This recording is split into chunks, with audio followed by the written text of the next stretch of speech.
Halo guys, welcome back to KD Universe. Hari Jumat nih kawan-kawan, Shahou dan Dewa Pakboy. Coba kalian pilih mana guys? Shahou si pemuda tidak tertandingi atau Tan Yun sang dewa penuh akan balas dendam? Kalian silakan pilih dan tulis di kolom komentar ya. Oke. Di part 110 kali ini kita semua bakal melihat Babang Shahou itu akhirnya bangkit guys. Tapi gimana caranya ya? Penasaran kan? Sama nih Mimi juga nih. Mantap lah pokoknya. Karena semua penasaran, so mari kita review sedikit dulu buat part sebelumnya, di mana kita semua sudah melihat Shahou yang akhirnya meninggal. Sebelum meninggoy, dia memberikan sisa-sisa tulang tertingginya kepada adiknya Qin Hao. Awalnya Qin Hao mau kasih tulang abadinya guys, tapi Shahou tolak, sehingga kemarin diakhiri dengan nyawa babang Shahou kita yang dirembut. Sebelum meninggal, dia mengingat masa lalu bersama orang-orang kesayangannya. Namun di akhir-akhir ada sedikit keajaiban, di mana muncul berbagai rumput abadi di samping tubuhnya Shahou. Dipercaya mungkin rumput itu bisa membantu akan kebangkitannya. Nah lo, apakah benar bisa? So langsung saja kita masuk ke intro ya guys ya.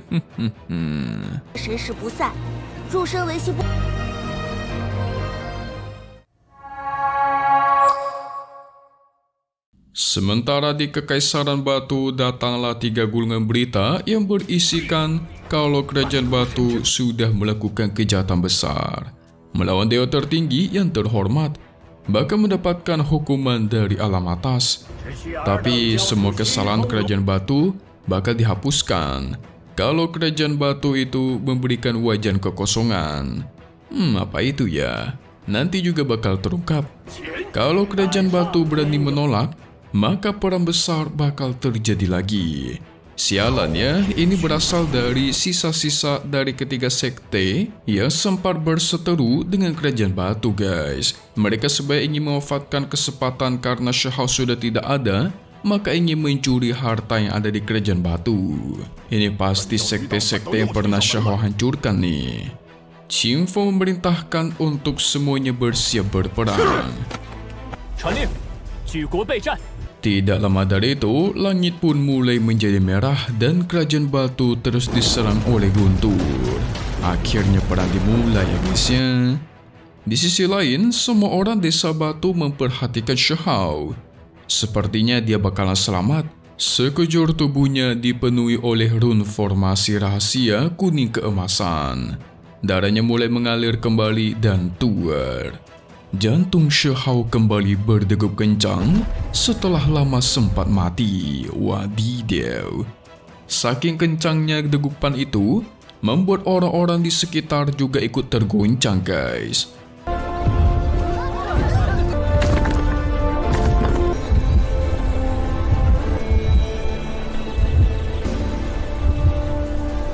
Xiao Hong mengira degupan sekencang ini setara dengan para raksasa di zaman kuno. Mao Qiu segera menggunakan pupil ganda untuk menekan degupan jantung itu dan sekaligus melihat gimana cara Shahou bisa bangkit kalau tulang tertingginya saja sudah tidak ada. Ternyata darah tertinggi membantu Shahou memulihkan tubuhnya guys. Tapi masalahnya darah tertinggi Shahou itu terbatas dan sedikit. Takutnya tidak cukup untuk memperbaiki daging dan kulit-kulitnya yang sudah rusak.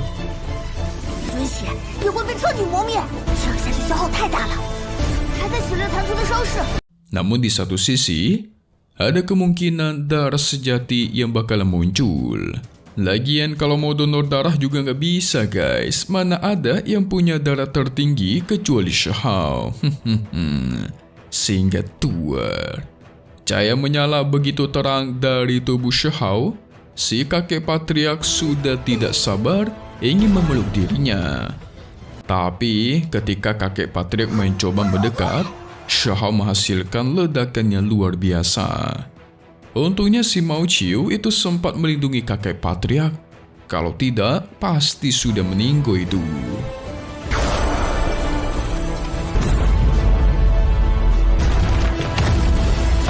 Nah, akhirnya dijelaskan kenapa Shahao bisa bangkit guys, walaupun dia nggak punya tulang tertinggi. Itu dikarenakan dirinya memiliki rune, yaitu rune tulang tertinggi. Kalau kalian bingung, yang bertuliskan tulisan-tulisan kuno di tubuhnya kayak formasi rune gitu, nah itulah runnya. Rune itu mengalir di dalam tulang darah milik Shahao. Makanya nggak pakai tulang tertinggi pun itu masih bisa bangkit, karena dia masih memiliki darah tertinggi. Walaupun itu juga dibantu sama si Dewi Willow juga kemarin sih. Anehnya lagi, saat tubuh Shahao ingin menemukan tulang tertingginya, itu malah ditolak dan dihancurkan oleh Shahao sendiri.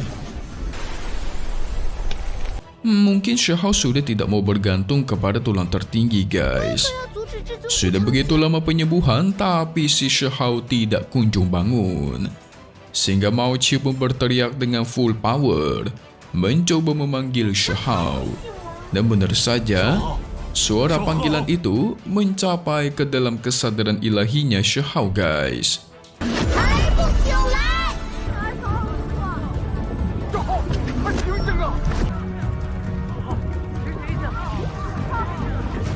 Shahao melihat masa lalu yang pernah dia alami. Dia pun melewati semua kenangan itu dan akhirnya tubuh Shahao memancarkan cahaya super terang. Bahkan sempat menunjukkan keempat metode kuno miliknya yang masih bersemayam di dalam tubuh Shahao. Sehingga akhirnya babang kita pun terbangun ya guys. Bangkit dari kematian, mantap. Abang kita memang top markotop nih. Shahao pun senang dia bisa bangun. Walaupun tubuhnya masih lemah karena begitu lama tidak bangun ya kan.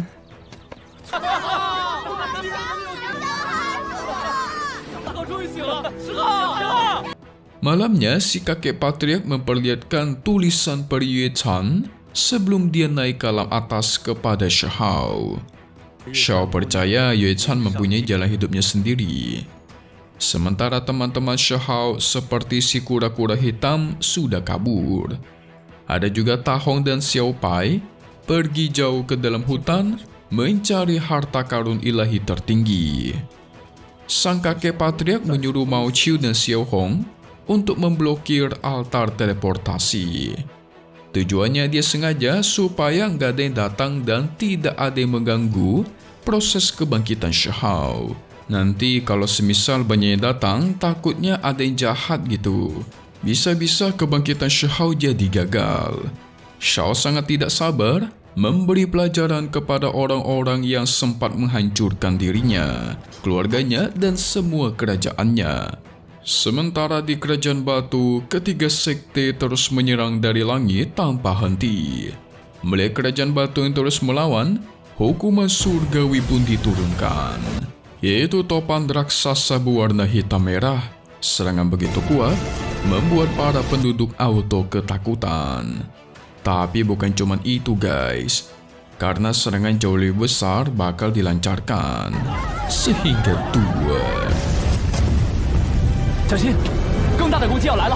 takutnya pelindung Kerajaan Batu tidak mampu menahan lebih lama. Mau tidak mau, Qin Feng dan yang lainnya pun mengeluarkan kekuatan untuk bertahan. Ditambah token naga kerajaan yang berhasil menghancurkan serangan itu. Mantap.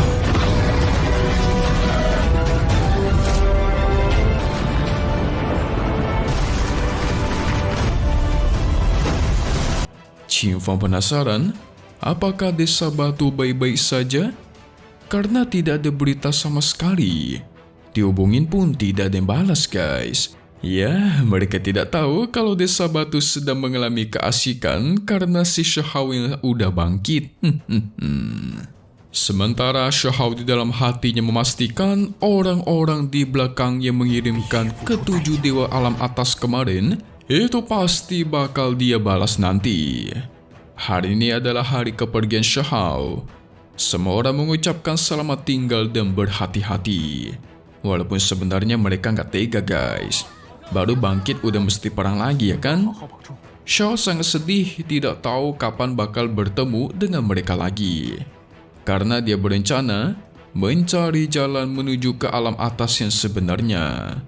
Dan akhirnya Shihao pun pergi. Mimi yakin si Patriark pasti sedih lagi tuh. Di sisi kerajaan batu, mereka terus dihujani serangan tanpa henti. Meteor juga terus diluncurkan, ada yang besar banget pula. Ledakan pun terjadi menggoncangkan seluruh kerajaan.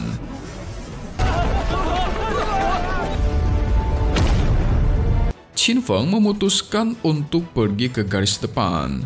Walaupun dilarang oleh sang menteri langsung karena berbahaya, apalagi Qin Feng yang baru menerobos ranah. Qin Feng sudah tidak peduli, dia diberikan tahta oleh Shihao. Memang sudah sepantasnya untuk dia menggunakan nyawanya dalam melindungi rakyat batu. Dan tuer, akhirnya serangan terakhir berhasil menghancurkan pelindung kerajaan. Segera para pasukan dari ketiga sekte pun menyerbu, ingin mengambil harta ilahi yang ada di dalam kerajaan batu.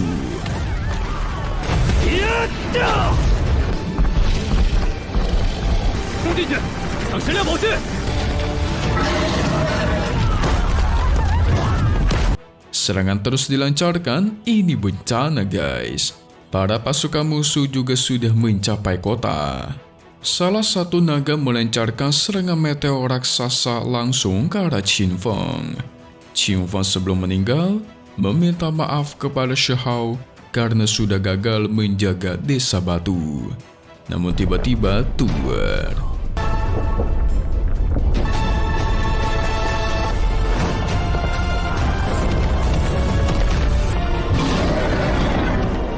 Muncullah pedang iblis Shihao menghancurkan serangan itu.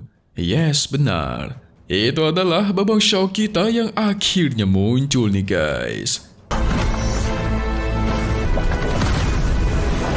Shao memastikan Qin Feng sudah melakukan yang terbaik, maka selanjutnya cukup serahkan kepadanya. Anjas, mantap. Ini kata-kata yang Mimi sukai dari babang Shihao nih. Dalam satu hentakan kekuatannya saja, semua pasukan kroco dari sekte musuh auto hilang guys.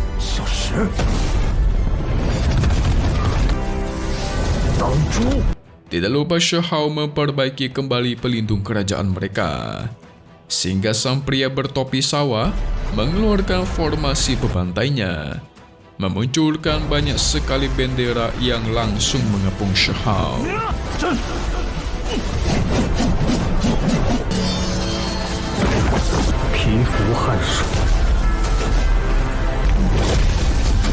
Tapi abang kita tidak takut guys. Tangan raksasa pun dia keluarkan dan semua bendera itu dia serap. Bahkan penggunanya sekalipun dia serap dan dia hancurkan. Mantap. Ngeri kali ini kekuatan Shihao ya.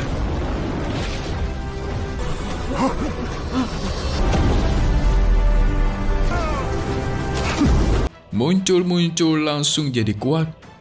Tapi Mimi penasaran itu dia udah nggak punya tulang tertinggi kan? Apa bisa sekuat dulu ya?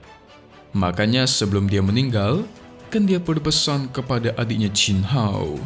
Nanti kalau kamu sudah percaya diri, lepaskan tulang tertinggi dan tulang abadimu.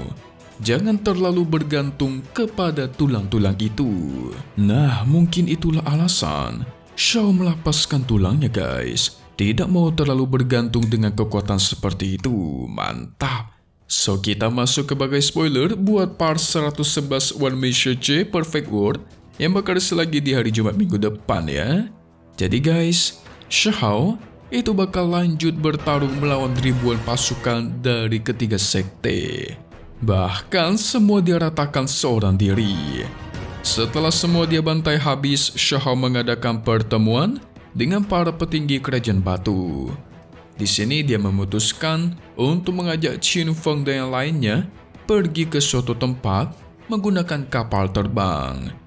Entah kemana guys, tapi mereka membawa pasukan besar-besaran. Mungkin ini adalah balas dendam ke para sekte musuh yang berani menyenggol kerajaannya tadi. Namun di akhir-akhir, Shihao juga bakal pergi ke suatu tempat. Di atas langit bakal muncul sebuah formasi biru. Entah punya siapa ya. tapi bakal Shao serang nanti. Nah lo, cerita abang kita Shao bakal berlanjut panjang dari sini ya guys. Kalian semua pasti senang melihat kembalinya abang kita satu ini. Yes, Mimin juga. So kita bakal lihat lagi penjelasannya atau kelanjutannya di minggu depan ya guys ya. Seperti biasa, update lagi nanti untuk part 111-nya episode 113 yang kalian tunggu-tunggu, dan pastinya hari Jumat seperti biasa di sore hari. Lebih pastinya lagi hanya di sini, KD Universe. Thank you buat kalian semua udah nonton dan selalu support channel Mimin. Semoga kalian semua sehat selalu ya. Mimin mau pamit undur diri dulu.